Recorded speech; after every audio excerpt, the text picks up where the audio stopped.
Assalamu alaikum урматтуу достор, урматтуу мекендештер, урматтуу жалпы Ош шаарынын тургундары. Мен сиздерге бир жарыя менен бөлүшөйүн деп азыр мына эфир тартып атам.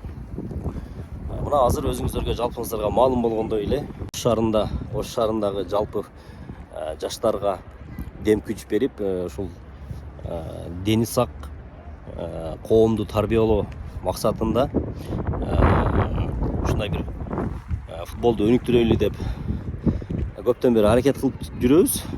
Бул азыр мен турган жер Каганат футбол академиясы. Бул жердин өзүнүн дагы профессионалдуу Каганат футбол командасы бар. Ошол мен айтайын деген нерсе ошол биздин мына Ош шаарынын футбол командасын колдоп, ушуларга жакшы бир дем күч берип, буюрса мына 3 апрель күнү мына өзүбүздүн стадиондо Дордой футбол командасы менен оюнга чыгышат. Келип колдоп, ушуларга дем күч берип, бир аз болсо дагы спортко салым кошуп, жаштарыбызга мотивация берип дегендей келип колдоп берсеңиздер, биз абдан кубанычта болобуз. Жана ошондой эле 7 апрель күнү Абдышата футбол командасы менен да ойнойт.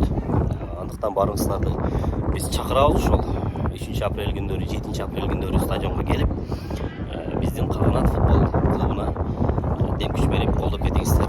Барыңыздарга чоң рахмат. Сиздерди күтөбүз. Дагы да болсо маалыматтар алдыда чыгат. Байланыш номерлерди беребиз. Барыңыздарга ийгилик, рахмат.